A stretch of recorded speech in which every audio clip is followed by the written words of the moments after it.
जय श्री कृष्ण भक्तों। बालक मोहन एक छोटे से गांव में एक दरिद्र विधवा ब्राह्मणी रहती थी। उसका एक 6 वर्ष का बालक था। वह दो चार भले घरों से भिक्षा मांगकर अपना तथा बच्चे का पेट भर लेती थी। गांव में पढ़ाने की व्यवस्था नहीं थी। गांव से 2 कोस पर एक पाठशाला थी। ब्राह्मणी अपने बेटों को लेकर वहां गई। उसकी दरिद्रता तथा रोने पर दया करके वहां के अध्यापक ने बच्चे को पढ़ाना स्वीकार कर लिया। उस समय पढ़ने वाले छात्र गुरुगृह में रहते थे, किंतु ब्राह्मणी का पुत्र मोहन अभी बहुत छोटा था और ब्राह्मणी को भी अपने एक पुत्र को देखे बिना चैन नहीं मिलता था। इसलिए वह मोहन को नित्य प्रातः पढ़ने जाता और सायंकाल घर लौटा। मोहन को विद्या प्राप्त करने के लिए जंगल से गुजरना पड़ता था। शाम को लौटते समय अंधेरा होने लगता था। उस जंगल में मोहन को डर लगता था। एक दिन गुरुजी के यहाँ कोई उत्सव था। मोहन को अधिक देर हो गई और जब वह घर लौटने लगा, रात्रि हो गई थी। अंधेरी रात, जंगली जानवरों के शब्द, जंगल में बेचारा नन्हा बालक। मोहन भय से थर थर कांपने लगा। ब्राह्मणी भी देर होने के कारण बच्चे को ढूंढने निकली थी। किसी प्रकार अपने पुत्र को वह घर ले आई। मोहन ने सरलता से कहा, माँ, दूसरे लड़कों के साथ ले जाने वाले उनके नौकर आते हैं। मुझे जंगल में आज बहुत डर लगा। तू मेरे लिए भी एक नौकर रख दे। बेचारी ब्राह्मणी रोने लगी। उसके पास इतना पैसा कहाँ है कि नौकर रख सके। माता को रोते देख मोहन भी रोने लगा। उसने कहा, माँ तू रो मत, क्या हमारे और कोई नहीं है? अब ब्राह्मणी क्या उत्तर दे। उसका हृदय व्यथा से भर गया। उसने कहा, बेटा, गोपाल को छोड़कर और कोई हमारा नहीं है। बच्चे की समझ में इतना ही बात आई कि कोई गोपाल उसका है। उसने पूछा, गोपाल कौन है? वे क्या लगते हैं मेरे? कहाँ रहते हैं वे? ब्राह्मणी ने सरल भाव से कह दिया, वे तुम्हारे भाई लगते हैं। सभी जगह रहते हैं, परंतु सहज में नहीं दिखते। संसार में ऐसा कौन सा स्थान है जहां वे नहीं रहते?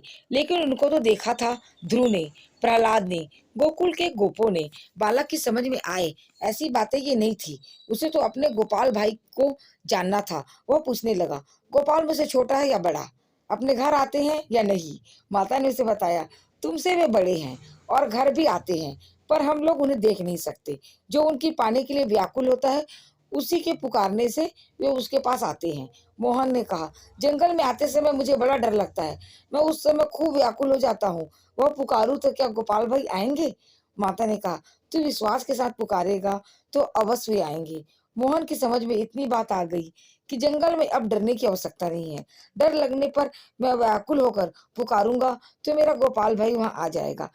दूसरे दिन पाठशाला से लौटते समय जब वह वन में पहुंचा, उसे डर लगा। उसने पुकारा, गोपाल भाई, तुम कहाँ हो? मुझे यहाँ डर लगता है, मैं व्याकुल हो रहा हूँ। गोपाल भाई जो दीन बंधु हैं, दीनों के पुकारने पर वह कैसे नहीं बोलेगा। मोहन को बड़ा ही मधुर स्वर सुनाई पड़ा, भैया तू डर मत, मैं यहाँ आया। यह स्वर सुनते ही मोहन का भय भाग गया। थोड़ी दूर चलते ही उसने देखा कि एक बहुत ही सुंदर दुर्वादल श्याम पीतांबरधारी कमल लोचन ग्वाल बाल उसके पास आ गया।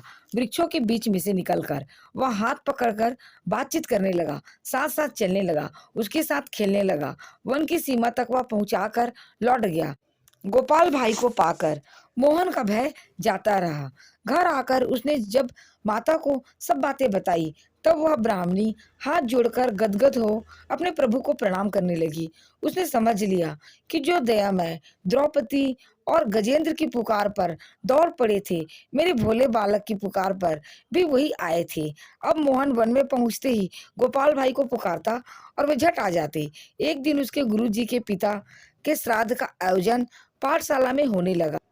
सभी विद्यार्थी कुछ न कुछ भेंट देने के बारे में सोच रहे थे। गुरुजी सबसे कुछ न कुछ लाने को कह रहे थे। मोहन ने भी सरलता से पूछा, गुरुजी मैं क्या ले आऊं? गुरु को ब्राह्मणी की अवस्था का पता था। उन्होंने कहा, बेटा तुमको कुछ नहीं लाना होगा। लेकिन मोहन को यह बात कैसे अच्छी लगती। सब लड़के लाएंगे तो मैं क्यों ना लाऊं? उसके हट को देखकर गुरुजी ने कह दिया, अच्छा तुम एक लोटा दूध ले आना। घर जाकर मोहन ने माता से गुरुजी के पिता के श्राद्ध की बात कही और यह भी कहा कि मुझे एक लोटा दूध ले जाने को आज्ञा मिली है।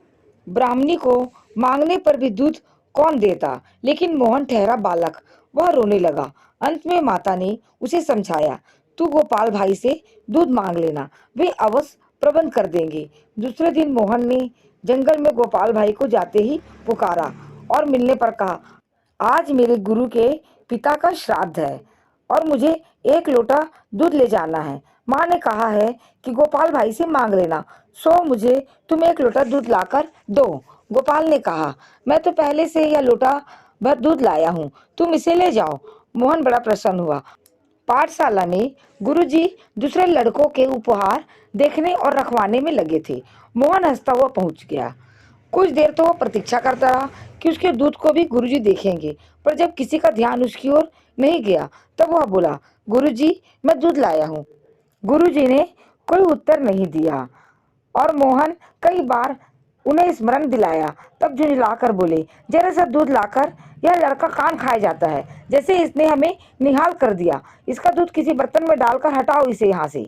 मोहन अपने इस अपमान से खीन हो गया, उसका उत्साह चला गया, उसके नेत्रों से आंसू गिरने लगे। नौकर ने लोटा लेकर दूध कटोरे में डाला तो कटोरा भर गया, फिर गिलास में डाला तो वह भी भर गया, बाल्टी में डालने लगा तो वह भी भर गई। भगवान के हाथ से दिया वह लोटा भर दूध तो अक्षय था। नौकर घबराकर गुरुजी के पास आया। उसकी बात सुनकर गुरुजी तथा और सभी लोग वहां आ गए। अपने सामने एक बड़े पात्र में दूध डालने को उन्होंने कहा। पात्र भर गया, पर लोटा तनिक भी खाली नहीं हुआ। इस प्रकार कई बड़े बड़े बर्तन दूध से भर गए। अब गुरुजी ने पूछा, बेटा तू दूध कहाँ से लाया? सरलता से बालक ने कहा, मेरे गोपाल भाई ने दिया। गुरुजी और चकित हुए। उन्होंने पूछा, गोपाल भाई कौन? तुम्हारे तो कोई भाई है नहीं। मोहन ने दृढ़ता से कहा, है क्यों नहीं, गोपाल भाई मेरा बड़ा भाई है, वह मुझे रोज वन में मिल जाता है। माँ कहती है कि वह सब जगह रहता है पर दिखता नहीं, कोई से खूब व्याकुल होकर पुकारे तभी वह आ जाता है। उसे जो कुछ मांगा जाए वह तुरंत दे देता है। अब गुरुजी कुछ समझना नहीं था।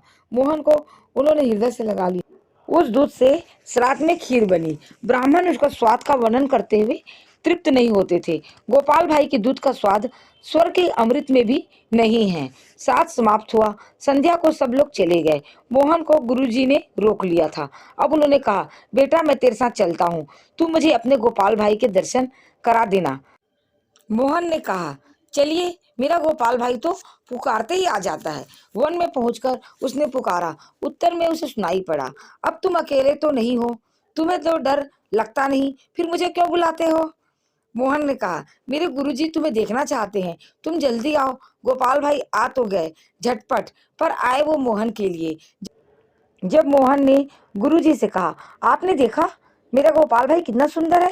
गुरुजी कहने लगे, मुझे तो कुछ नहीं दिखता, मैं तो यह प्रकाश मात्र ही देख रहा हूँ। अब मोहन ने कहा, गोपाल भाई तुम यह क्या खेल कर रहे हो? मेरे गुरुजी को दिखाई क्यों नहीं पड़ते? उत्तर मिला, तुम्हारी बात दूसरी है, तुम्हारा अंतःकरण शुद्ध है, तुम में सरल विश्वास है, अतः मैं तुम्हारे पास आता हूँ। तुम्हारे गुरुदेव जो प्रकाश दिख गया, उनके लिए वही बहुत है, उनका इतने से कल्याण हो जाएगा। उस अमृत भरे स्वर को सुनकर गुरुदेव का हृदय गदगद हो गया। उनको अपने हृदय में भगवान के दर्शन हुए। भगवान की उन्होंने स्तुति की। कुछ देर में अब भगवान अंतर ध्यान हो गए। तब मोहन को साथ लेकर वे उसके घर आए और वहां पहुंचकर उनके नेत्र भी धन्य हो गए। गोपाल भाई उस ब्राह्मणी की गोद में बैठे थे और माता के नेत्रों से अश्रुधारा उनकी काली घुंघराली अलकों को भिगो रही थी। माता को शरीर की सुधि बुद्धि ही नहीं थी। जय श्री कृष्णा। प्यारे भक्तों, यदि आपको हमारी कथा अच्छी लगी हो तो लाइक, शेयर और सब्सक्राइब जरूर करिए।